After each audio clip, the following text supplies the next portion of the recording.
ఆదికాండంలో దేవుడు time, space, matter ఈ మూడింటిని ఉనికిలోనికి తెచ్చాడు. ఆ చివరి రోజున దేవుడు ఆ మూడింటిని ఒకేసారి నాశనం చేయబోతున్నాడని పేతురుగారు చెప్తున్నారు. టైం.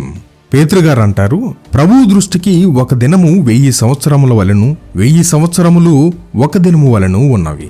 దేవుడు కాలాన్ని మనలా చూడడు. ఆయన దృష్టిలో ఆదాము 6 రోజుల క్రితం జీవించాడు, అబ్రహాము 4 రోజుల క్రితం, దావీదు 3 రోజుల క్రితం, యేసు ప్రభు 2 రోజుల క్రితం ఈ లోకానికి వచ్చారు. మార్టిన్ లూథర్, జాన్ వెస్లీ కొన్ని గంటల క్రితం, చార్లెస్ స్పర్జన్ కొన్ని నిమిషాల క్రితం జీవించారు. మనం కూడా ఆయన దృష్టిలో ఈ రోజుల్లోనే జీవిస్తున్నాం. ఆ చివరి రోజున, ప్రభువు దినమున మనకు తెలిసిన కాలం అంతమై మనమందరం నిత్యత్వంలోకి ప్రవేశిస్తాం.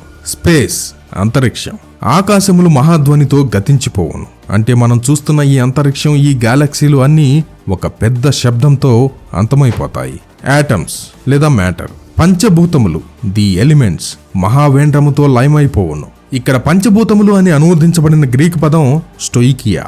దీనికి అర్థం వరుసలో అమర్చబడినవి. మనం మైక్రోస్కోపులో చూసినప్పుడు అణువులు ఎలా కనిపిస్తాయి? వరుసలలో. కాబట్టి స్టోయికియా అంటే అణువులే. ఆ చివరి రోజున ప్రతి అణువు, ప్రతి పరమాణువు మహావేడితో కరిగిపోతుంది.